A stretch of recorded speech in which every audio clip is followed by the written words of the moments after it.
Guys, Sean here from Srkcycles. We have a, this is 5 or a 4, I don't know. Let's just say 2005. 2005 Harley Davidson Ultra Classic. And this bike has 84,000 miles on it. And I'm going to reveal to you guys what only the Harley service techs know about bikes like this. Let's jump into it. Let's do a test drive.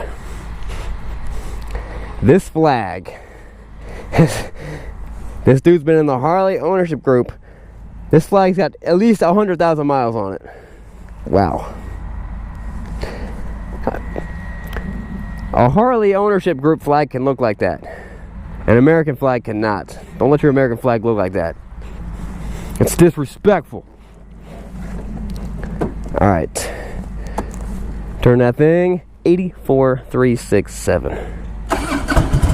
And I'm about to put another couple miles on it. You know what? I feel like I'm being a part of something bigger than myself, putting miles on a bike like this. Whoa. It's goofy. Alright. Guys, let's do the words of wisdom. Proverbs 31:30. Charm is deceptive, and beauty is fleeting, but a woman who fears the Lord is to be praised. Amen. Amen. Now this is the 88 twin cam motor. These are our tank straps. What we do is we run them along the lower fork tubes, especially the Harley Davidsons, a very strong piece, and then the suspension gets to kind of bounce around as it wants to. You can see with two straps, I'm shaking the bike, it's moving the trailer and my truck. This thing's not going anywhere. Which, if you don't know that the 88 twin cam motor can do hundreds of thousands of miles, you're crazy, because they can. Just look it up. They run forever. Yeah, they've had a few things, issues. Main thing being the cam chain tensor. Not a huge deal. Not a huge deal. You just, by now, at 84,000 miles, that cam chain tensor has been changed. Maybe twice. There's also, you can get rid of the whole cam chain and just do a cam gear from S&S, which is cool. Which makes it, which actually gains a little more power because you're not taking so much resistance from it. Alright, so here's the thing.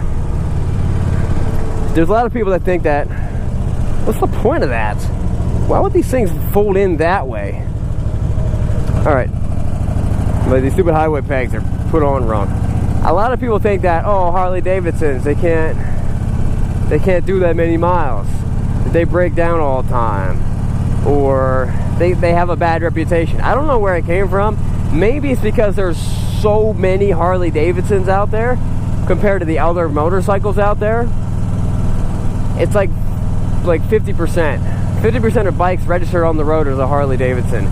Then the next highest number is 14 in America, and that's Honda. And then it trickles down from that. So maybe you have, I mean, you could have as many Hondas that are on the road. You could have that many Harleys break down, and Harley would still have a great reputation of being longevity bikes, statistically. But when you see it, you're like, ah, look at him, another Harley guy broken down. There's tons of them out there, and you have no idea how many miles are on these bikes. I've sold more triple-digit Harleys than any other bike, including Goldwings. Not that they can't all do it, but they can. When you talk to a, so it all depends on who you talk to. When you talk to the service guys, ask the service guy and be like, how many miles are on your Harley? They all have high mileage Harley Davidsons because they know it's the best bang you can get for your buck. And it's a bike. It's just, what is a motorcycle? Metal and plastic. Metal and a little bit of rubber. Anything's fixable. Anything is changeable. And this bike is actually, I think it's a one-owner bike. We have a big stack of paperwork back there. They've never actually been in the motor. Like, you know, there's never been any major engine overhaul, and it doesn't need it. It still runs great. But all the maintenance has been done. The guy maintained it. And I know a lot of people think, you're like, oh, it's expensive to maintain a Harley. Trust me. trust me on this one, there are bikes that are way more expensive to maintain than Harley, also known as Ducati. Try maintaining a Ducati.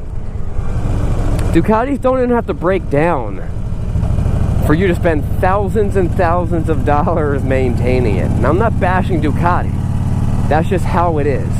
Now, I've been told they're getting better. That's cool.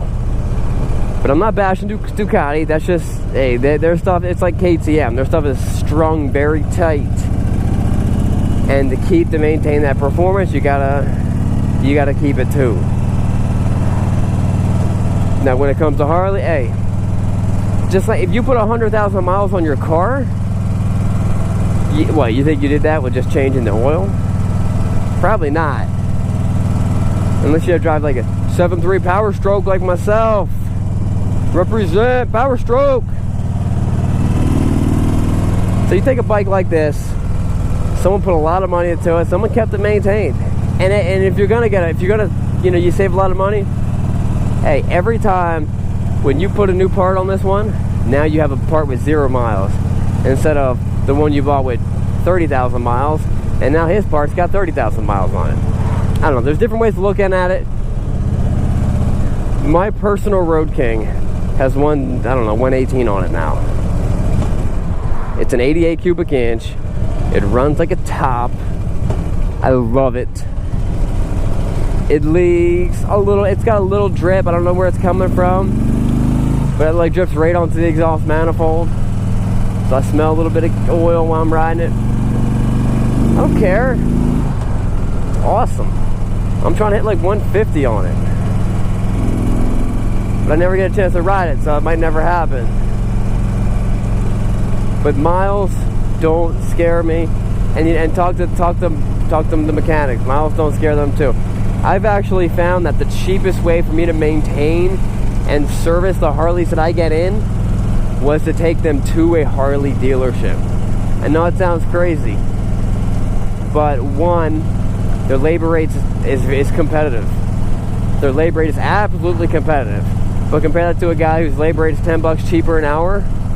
So what, you have a job that's 5 hours, you save 50 bucks? You save 50 bucks, but is he using Harley parts? Is he, my biggest issue is, does he know how to fix it, but does he know how to troubleshoot the problem? I have had bikes that between me and another guy, we spent 5,500 bucks in a bike trying to fix the problem. And most of that, or a lot of that, was from a non-Harley mechanic. Find a good Harley mechanic you trust, at a good dealership you like. You know, some guy that treats you right, that understands that, hey, I got a bike with 80,000 miles on it. They're not gonna try to push a new bike down your throat every time you go in there.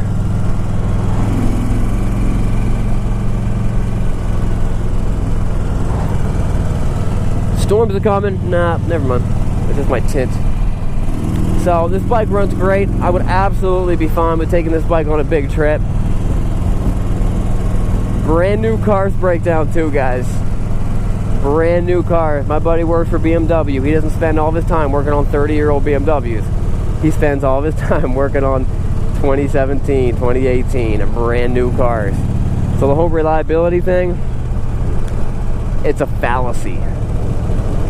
It really is. And I don't just, like, you don't see me riding a brand new car. You know what I mean? The vehicle I just bought is almost 300,000 miles on it. I'm about to take it to the beach, because I love it. Man, this bike is sweet. Cup holder for your cup. I think that's ugly as anything. It's chrome. I mean, if it was black, I think it would be better. Which is some cheap chrome. So you can always take that off. This thing's got cruise control, all the amenities you could ever need. And I like the Ultra Classic. Alright guys, if you want to hang with me, it might take me a bit to get to these traffic lights. I'm gonna get on it a little bit. Something I haven't done yet. You know what? I'm gonna jump off this exit right here. Forget these traffic lights.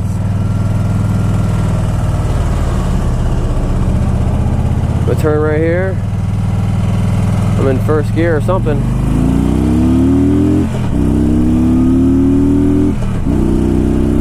All right. That baby is humming.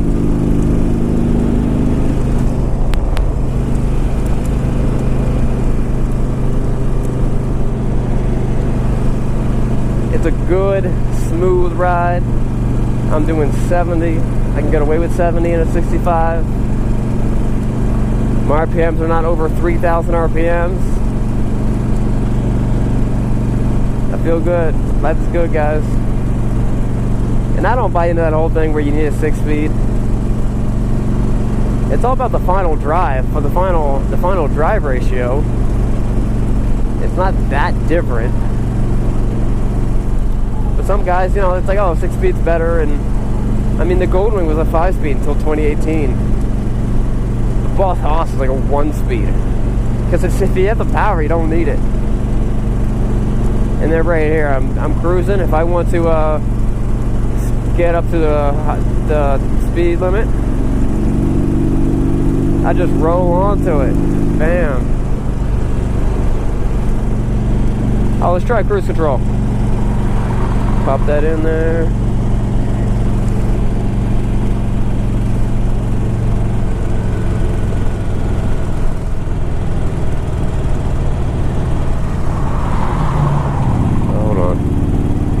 Set. Let's pull it this way.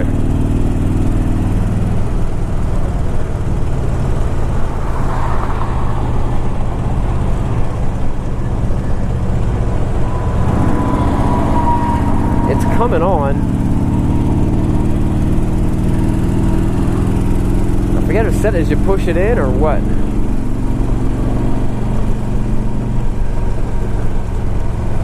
Come in.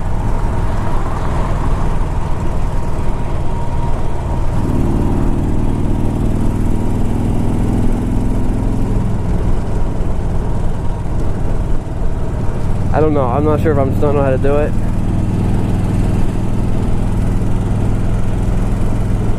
Normally, if that comes on, then you're good. Did I get it? No. Alright, I'm about to figure that later. Or it doesn't work. I don't know.